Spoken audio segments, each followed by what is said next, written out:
प्रिय व्यूवर्स, आपके लिए प्रयागराज शाखा पर ऑफलाइन बैच के संबंध में सूचना। हिंदी माध्यम में सामान्य अध्ययन फाउंडेशन बैच 10 की शुरुआत 7 सितंबर को सुबह 11:15 बजे से होने जा रही है। वहीं हमारे अंग्रेजी माध्यम जनरल स्टडीज फाउंडेशन बैच 3 की शुरुआत 8 सितंबर सुबह 11:30 बजे से होने जा रही है।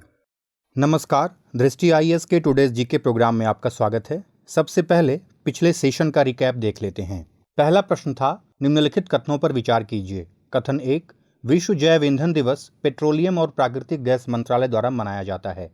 कथन 2, ऐसा ईंधन जो पौधे या पशु अपशिष्ट से प्राप्त होता है उसे जैव ईंधन कहा जाता है। और कथन 3, भारत विश्व में जैव ईंधन का सबसे बड़ा उपभोक्ता है। उपर्युक्त में से कौन सा अथवा से कथन सही है अथवा हैं? और इसका सही जवाब था ऑप्शन बी, केवल 1 और 2। अगला प्रश्न था, उज्ज्वला योजना 2.0 के संबंध में निम्नलिखित कथनों पर विचार कीजिए। कथन 1, इसके तहत लाभार्थियों को पहली रिफिल की सुविधा और हॉट प्लेट मुफ्त में दी जाएगी। कथन 2, योजना का लाभ प्राप्त करने के लिए राशन कार्ड जमा करना अनिवार्य है। और कथन 3, योजना के अंतर्गत एलपीजी कनेक्शन घर की महिला मुखिया के नाम पर दिए जाते हैं। उपर्युक्त में से कौन सा अथवा से कथन सही है अथवा हैं? और इसका सही जवाब था ऑप्शन ए, केवल 1 और 3।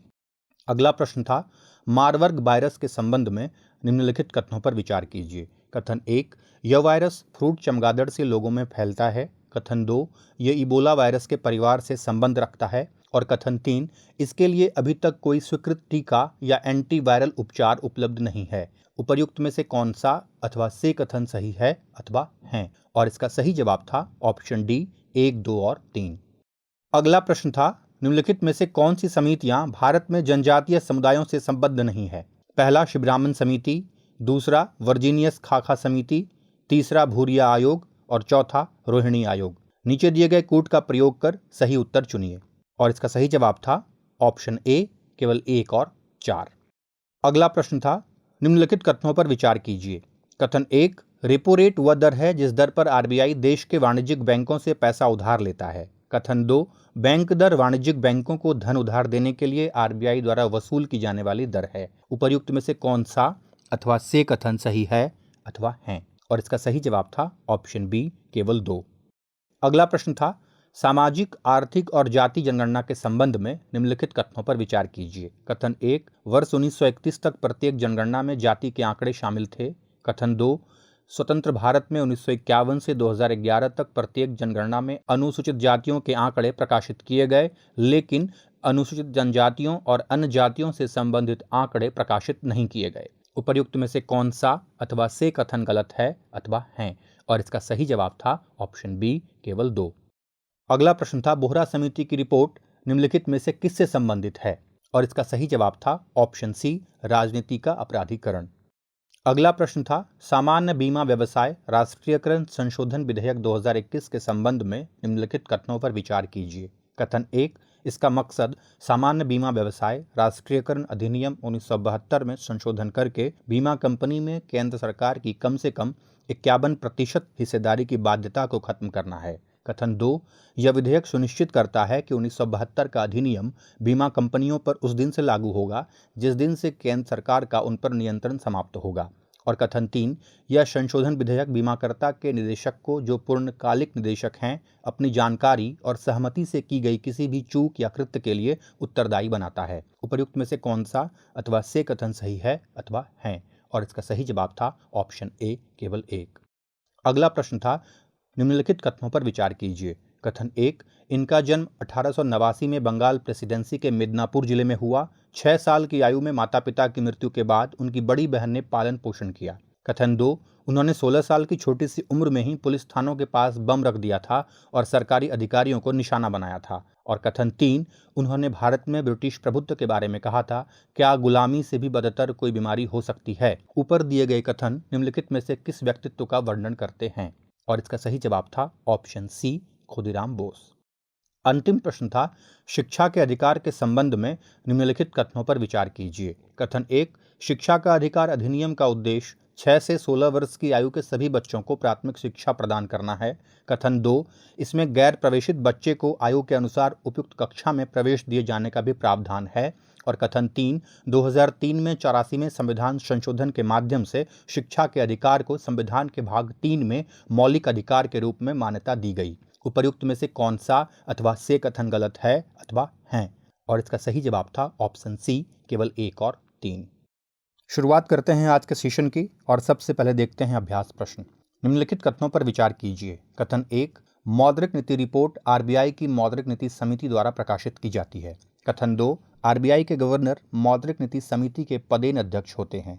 उपर्युक्त में से कौन सा अथवा से कथन सही है अथवा हैं? ऑप्शंस हैं ए केवल 1, बी केवल 2, सी 1 और 2 दोनों, डी न तो 1 और न ही 2। और इसका सही जवाब है ऑप्शन सी, 1 और 2 दोनों। हाल ही में आरबीआई ने अगस्त 2021 के महीने के लिए मौद्रिक नीति रिपोर्ट जारी की है। मौद्रिक नीति रिपोर्ट आरबीआई की मौद्रिक नीति समिति द्वारा प्रकाशित की जाती है। मौद्रिक नीति समिति आरबीआई अधिनियम 1934 के तहत एक वैधानिक और संस्थागत फ्रेमवर्क है। इसका उद्देश्य विकास को ध्यान में रखते हुए मूल्य स्थिरता बनाए रखना है। आरबीआई के गवर्नर एमपीसी के पदेन अध्यक्ष होते हैं। इस प्रकार इस प्रश्न का सही जवाब है ऑप्शन सी, 1 और 2 दोनों। हमारे वीडियो अंग्रेजी में देखने के लिए फॉलो करें हमारा ही दूसरा यूट्यूब चैनल दृष्टि IAS इंग्लिश।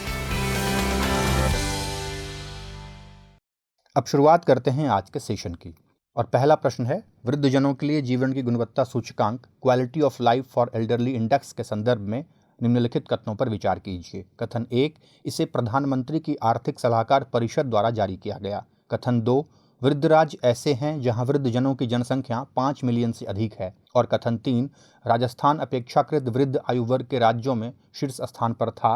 उपर्युक्त में से कौन से कथन सही हैं? ऑप्शंस हैं ए केवल 1 और 2, बी केवल 1 और 3, सी 2 और 3, डी 1, 2 और 3।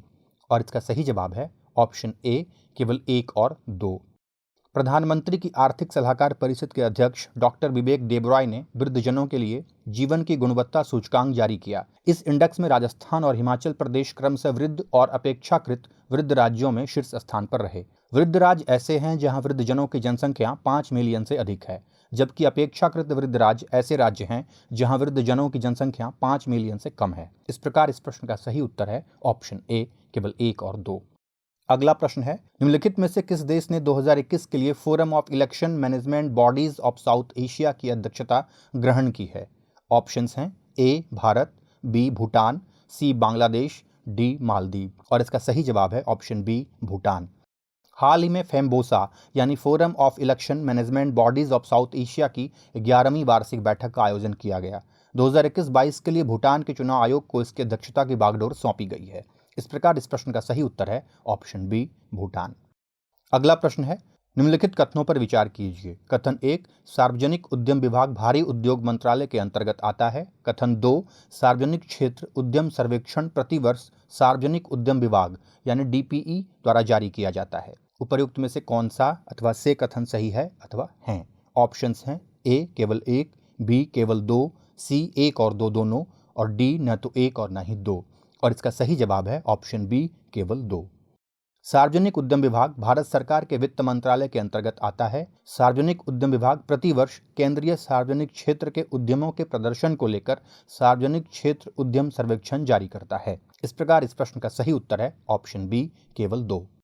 अगला प्रश्न है, भारत तिब्बत सीमा पुलिस बल ITBP के संबंध में निम्नलिखित कथनों पर विचार कीजिए। कथन 1, यह गृह मंत्रालय के तहत कार्यरत एक केंद्रीय सशस्त्र पुलिस बल है। कथन 2, ITBP को लद्दाख में काराकोरम दर्रे से लेकर सिक्किम के नाथुला तक ही सीमा सुरक्षा ड्यूटी पर तैनात किया गया है। और कथन तीसरा है, ITBP को नक्सल विरोधी अभियानों और अन्य आंतरिक सुरक्षा ड्यूटी के लिए भी तैनात किया जाता है। उपर्युक्त में से कौन सा अथवा से कथन गलत है अथवा हैं? ऑप्शंस हैं ए केवल 1 और 2, बी केवल 1 और 3, सी केवल 2, और डी 1, 2 और 3।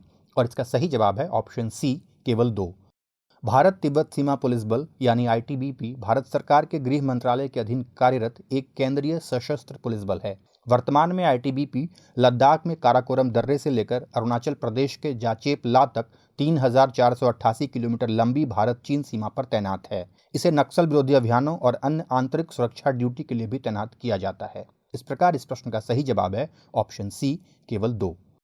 अगला प्रश्न है, निम्नलिखित कथनों पर विचार कीजिए। कथन 1, वर्तमान में पाम तेल भारत के साथ साथ दुनिया का सबसे अधिक खपत होने वाला खाद्य तेल है। कथन 2, भारत के कुल वनस्पति तेल के निर्यात में पाम तेल का 50% से अधिक हिस्सा शामिल है। उपर्युक्त में से कौन सा अथवा से कथन सही है अथवा हैं? ऑप्शंस हैं ए केवल एक, बी केवल दो, सी एक और दो दोनों, और डी न तो एक और न ही दो। और इसका सही जवाब है ऑप्शन ए केवल एक।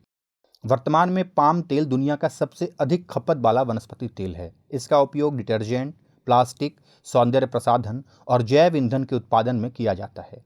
इसके शीर्ष उपभोक्ताओं में भारत, चीन और यूरोपीय संघ शामिल है।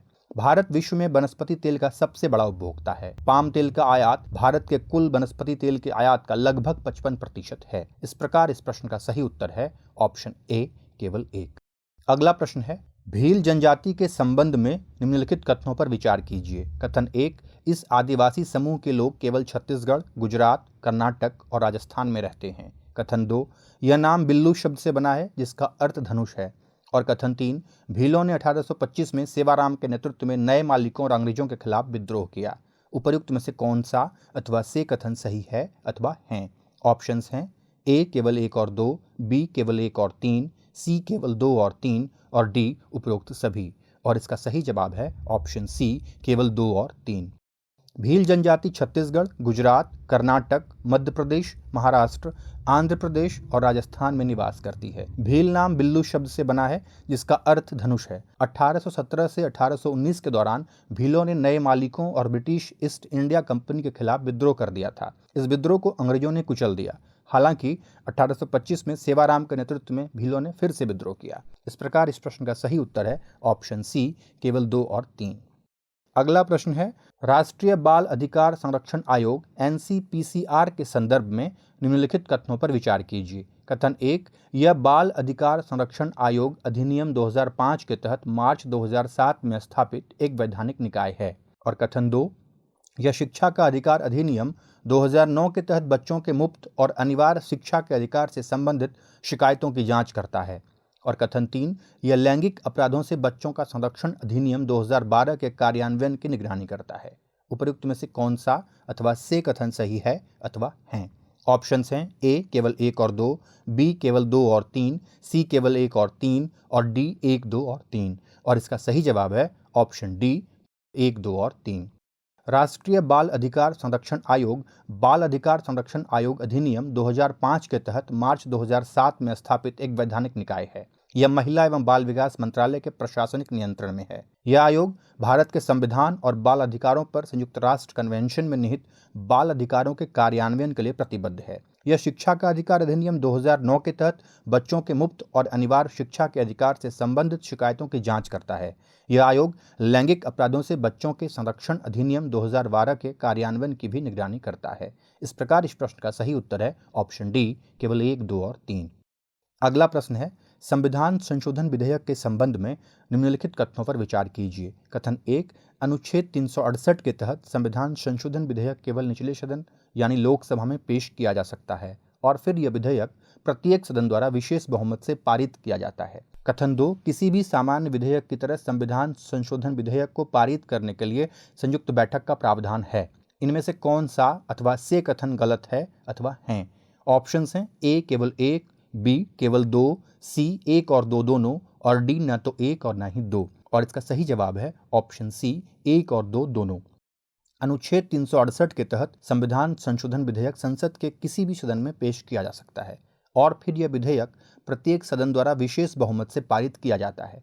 आपको बता दें कि धन विधेयक या संविधान संशोधन विधेयक को पारित करने के लिए संयुक्त बैठक का कोई प्रावधान नहीं है। इस प्रकार इस प्रश्न का सही जवाब है ऑप्शन सी एक और दो दोनों। अगला प्रश्न है, निम्नलिखित में से किस राज्य अथवा संघ राज्य क्षेत्र के स्कूल शिक्षा बोर्ड ने सरकारी स्कूलों में शिक्षा में सुधार के लिए इंटरनेशनल बैकलॉरिएट कार्यक्रम के साथ समझौता ज्ञापन पर हस्ताक्षर किए हैं? ऑप्शंस हैं ए उत्तर प्रदेश, बी तेलंगाना, सी कर्नाटक और डी दिल्ली। और इसका सही जवाब है ऑप्शन डी दिल्ली। दिल्ली में बोर्ड ऑफ स्कूल एजुकेशन ने इस साल 30 सरकारी स्कूलों में इंटरनेशनल बैकलॉरिएट के कार्यक्रमों को लागू करने के लिए इस बोर्ड के साथ समझौता ज्ञापन पर हस्ताक्षर किए हैं। इंटरनेशनल बैकलॉरिएट एक निजी अंतर्राष्ट्रीय शिक्षा बोर्ड है। इसका फाउंडेशन कार्यालय जिनेवा में स्थित है। इस बोर्ड के तहत वैश्विक स्तर पर लगभग 5,000 स्कूल संचालित हैं। वर्तमान में भारत में 193 इंटरनेशनल बैकलॉरिएट स्कूल संचालित हैं, जिनमें सभी सर्वश्रेष्ठ निजी स्कूल हैं। इस प्रकार इस प्रश्न का सही उत्तर है ऑप्शन डी, दिल्ली। अंतिम प्रश्न है, भारतीय अंतरिक्ष अनुसंधान संगठन इसरो द्वारा प्रयुक्त क्रायोजेनिक प्रौद्योगिकी के संबंध में निम्नलिखित कथनों पर विचार कीजिए। कथन 1, क्रायोजेनिक इंजन में तरल हाइड्रोजन का ऑक्सीकारक के रूप में और तरल ऑक्सीजन का ईंधन के रूप में उपयोग किया जाता है। कथन 2, क्रायोजेनिक इंजन का उपयोग इसरो द्वारा अपने GSLV कार्यक्रम के लिए किया जाता है। उपयुक्त में से कौन सा अथवा से कथन सही है अथवा हैं? ऑप्शंस हैं ए केवल 1, बी केवल 2, सी 1 और 2 और डी न तो 1 और न ही 2। और इसका सही जवाब है ऑप्शन बी, केवल 2।